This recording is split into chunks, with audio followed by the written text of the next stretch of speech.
Mato Grosso é o primeiro estado no ranking nacional de produção agropecuária. O valor bruto da produção estimado para este ano é de 224 bilhões de reais. Os dados foram divulgados pelo Ministério da Agricultura. E é para falar sobre esse e outros assuntos que está aqui ao vivo no estúdio do Jornal do Meio-Dia o gerente de Relações Institucionais da Acrimate, que é a Associação dos Criadores aqui de Mato Grosso, o médico veterinário Newton Mesquita.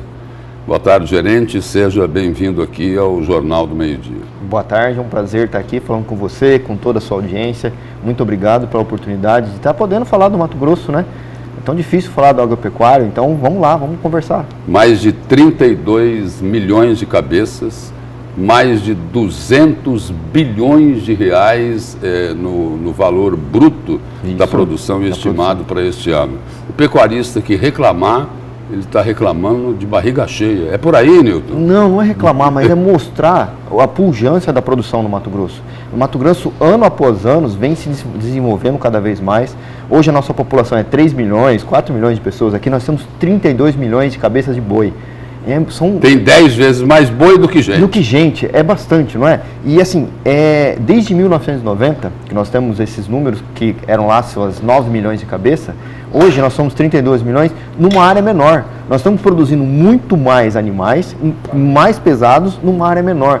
Então, o Mato Grosso, se fosse um país, nós seríamos o 9º maior rebanho do mundo. Então, certamente, o maior estado produtor de carne do mundo é Mato Grosso. Agora, tem questões delicadas e espinhosas, né, que preocupam essa área. Sim. Uma dessas questões é o desmatamento. Por exemplo, num dado recente do Amazon, a informação é de que Mato Grosso colocou no chão, né, em termos de floresta, uma área equivalente a toda a cidade de São Paulo, em torno de mais de 1.500 quilômetros quadrados. Sim, sim.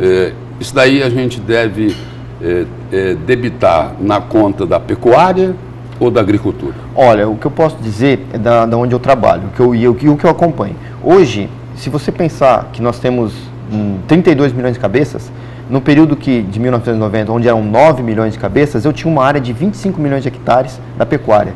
Hoje eu tenho 23 milhões de hectares de pecuária com 32 milhões de cabeças. Quer dizer, diminuiu a área.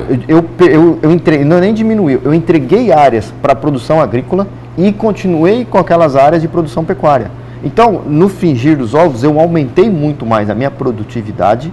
Hoje, os animais são abatidos numa faixa de 75% dos animais abaixo de 24 meses. Abaixo de 24 meses. O que você coloca aí é o seguinte: o que aconteceu no passado não acontece mais. Ou seja, a pecuária não derruba mais a floresta? A pecuária não tem mais necessidade de produzir, de derrubar mais floresta. Ela tem necessidade de produzir.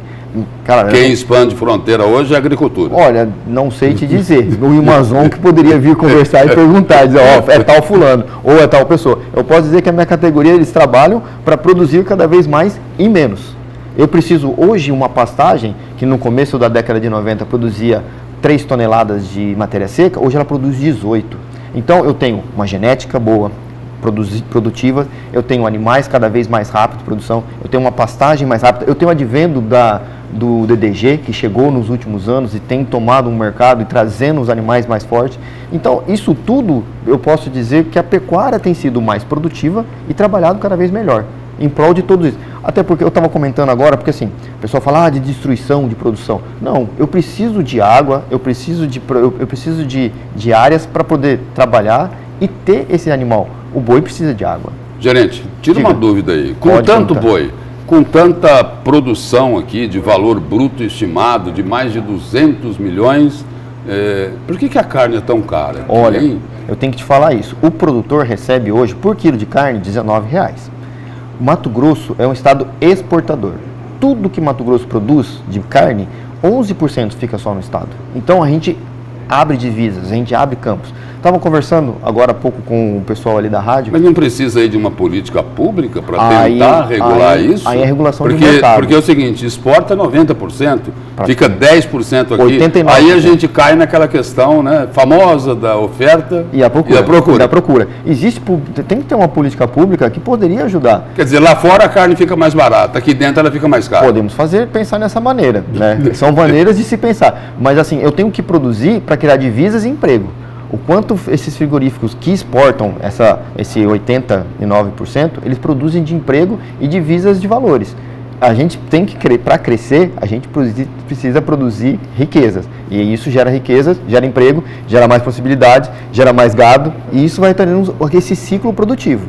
O fim da vacinação contra a febre aftosa abre mais mercado.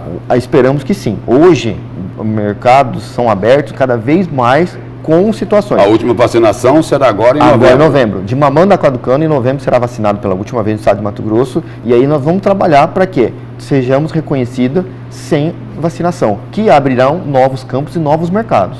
Gerente, não é da sua área, sim, mas é preciso perguntar. Pode perguntar. Porque esse é um tema que hoje está em debate. É a vedete desse início da campanha eleitoral aqui em Mato Grosso. Sim. Com mais de 32 milhões de cabeças, sim, a gente está aí convivendo com a polêmica fila do ossinho. E aí? Olha, o que eu posso dizer é o seguinte, as pessoas trabalham. Os grandes pecuaristas não podem ajudar mais as pessoas mais pobres? Todo mundo trabalha, todo mundo tem o seu porquê, o seu trabalho. Existe a parte comercial, né, e o trabalho de outros. O que eu posso dizer é que, assim, a fila do ossinho, na minha opinião, é uma situação extrema, que pessoas se levam para isso. Deprimente, não é, gerente? É deprimente. Eu estive na Venezuela, passei 22 dias vacinando gado na Venezuela.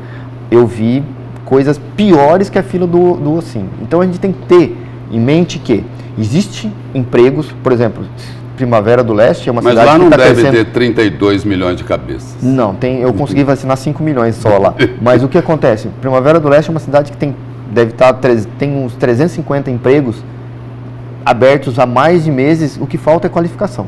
Nós temos que dizer isso para a nossa população. De novo, a política pública ausente. Política pública ausente. Nós temos que, não é a minha área, mas a minha opinião é que para sair da fila do ossinho, para buscar novas coisas, a gente tem que ter mudanças. Ficar só lá também não dá. Tá? Gerente, obrigado pela presença Foi um prazer, e pelas informações aqui no Jornal do Meio-Dia. Estamos à disposição lá. Muito obrigado a todos. Uma boa tarde.